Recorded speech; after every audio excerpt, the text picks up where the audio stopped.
इधर भगवान श्री राम के पास में जिस समय पहुंच जाते हैं लक्ष्मण, भगवान श्री राम ने जैसे ही देखा, भगवान श्री राम कहने लगे हैं कि भैया तुम मेरे पास क्यों आए हो? निश्चय ही सीता आज पंचवटी पर नहीं होगी। चलो भाई देखते हैं सीता को। पंचवटी पर जाए, जब सीता को नहीं देखा तो कुटी से पूछने लगे, हे कुटी,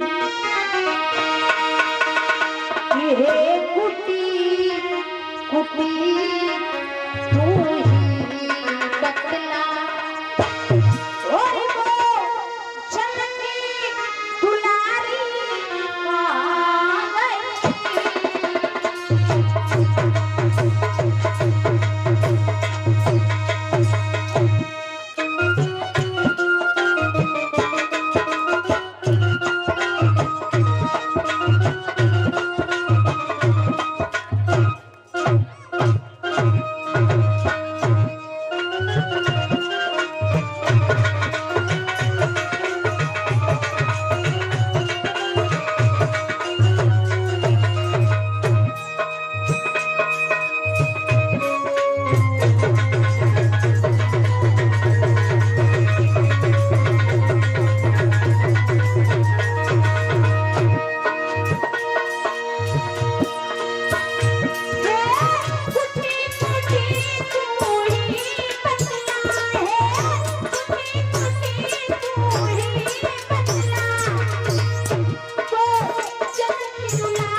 जवाब दिया है कि हे कुटी, कुटी तू ही बतला, वो जनक दुलारी कहाँ गई? वो इधर गई या उधर गई? वो लोग देवी कहाँ गई? सीता जब पंचवटी पर नहीं मिली, राम सीता की खोज करने के लिए निकल पड़े। जटायु को घायल अवस्था में देखा, जटायु का भगवान ने अपने हाथों से अंतिम संस्कार किया। इसके बाद में आगे चले ही जो शिवरी भगवान का ध्यान कर रही थी, भगवान को पाने के लिए हजारों हजारों वर्ष हो गई, भगवान के नाम की तपस्या कर रही थी। शिवरी ने जैसे देखा, भगवान के चरणों को स्पर्श किया, बेरों वाली बगिया में लेकर के गई और बेरों वाली बगिया में ले जा करके तोड़ तोड़ करके आज बेर खिलाने लगी। शिवरी भगवान को मीठे मीठे बेर खिलाती है, चक चक करके। लक्ष्मण जी बेरों को फेंकने लगे, कहने लगे भैया तुम खाओ तो खाते रही हो, लेकिन हम तो जे बेर ना खाए, काय के मारे 100 जगह हाथ के खाई लेते, लेकिन जगह झूठे हो रहे हम नहीं। भगवान श्री राम कहने लगे भैया कि जात पात माने नहीं कोई, और हर को भजे सो हर कोई। हमारे यहाँ जातवाद नहीं चलती है भैया। आप नहीं खा रहे कोई बात नहीं, भगवान ने मन ही मन में कहा है कि लक्ष्मण एक दिन वो होगा जो तुम इन बेरों को खा करके ही ठीक होगे। बताया जाता है कि वही बेर द्रोणागिरी पर्वत पर जा करके गिरे और वही बेर संजीवनी बूटी बनी। आज भगवान को उदास देखा है तो शिवरी पूछने लगी कि प्रभु उदास क्यों हो? जवाब दिया है कि हमारी पत्नी सीता का किसी ने हरण कर लिया, हम सीता की खोज कर रहे। हे शिवरी, अगर आपको पता हो तो सीता का पता मुझे बता दो, क्योंकि मैं बिना सीता के नहीं रह सकता।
कहा है कि ये सिबरी, अगर आपने सीता को कहीं देखा हो तो मुझे बता दो। सिबरी कहने लगी कि महाराज हम तो नहीं बता सकते, लेकिन आगे के ऋष्यमुख पर्वत है, वहां पर सुग्रीव रहते हैं। अपने भाई वाली के डर से वो छिप करके रहते हैं, क्योंकि सुग्रीव की पत्नी को सुग्रीव के भैया जो वाली हैं वो अपने पास रखते हैं, और जब वो युद्ध करने के लिए जाते हैं तो सुग्रीव को परास्त कर देते हैं वाली। जाओ उनसे जाकर के मित्रता करो, मुझे यकीन है कि वो सीता मैया का पता जरूर लगवा देंगे। श्री राम आगे को बढ़े, बाली का भगवान ने वध किया, रूमा को सुग्रीव को दिलवा दिया, उनका राज दिलवा दिया। जब राज दिलवा दिया, अब सुग्रीव ने भगवान से कहा तो ये था कि हम सीता का पता जरूर लगवाएंगे। ध्यान रखना प्यारे भाई बहनों, भगवान श्री राम को 14 वर्ष का वनवास क्यों हुआ था? हर किसी के पीछे कुछ ना कुछ कारण जरूर होता है। भगवान श्री राम को 14 वर्ष का वनवास इसलिए हुआ था कि महाराज दशरथ के पास मुकुट नहीं था, और राज सिंहासन पर राजा तभी बैठता है जब उसके पास मुकुट हो। राज तिलक हो भी जाता, लेकिन राज मुकुट के बगैर राजा राजा नहीं होता है। ये एक दिन की बात थी कि दशरथ जी जब आगे को चले हैं, युद्ध होने लगा।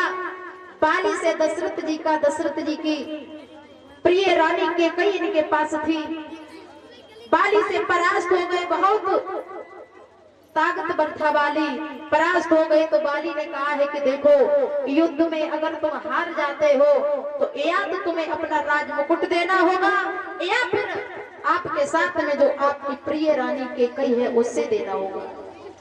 महाराज हुआ ये कि युद्ध में हार गए तो महाराज ने अपनी रानी को नहीं दिया मगर उस मुकुट को दे दिया। मुकुट महाराज के पास नहीं था। देवता लोग कह रहे हैं कि राज तिलक होगा तो कैसे होगा। भगवान श्री राम ने आज बाली का वध किया और बाली से राज मुकुट को ले लिया। सुग्रीव की पत्नी रूमा को दिलवा दिया और जब रूमा को दिलवा दिया तो सुग्रीव अपना राज चलाने लगे हनुमान जी के द्वारा।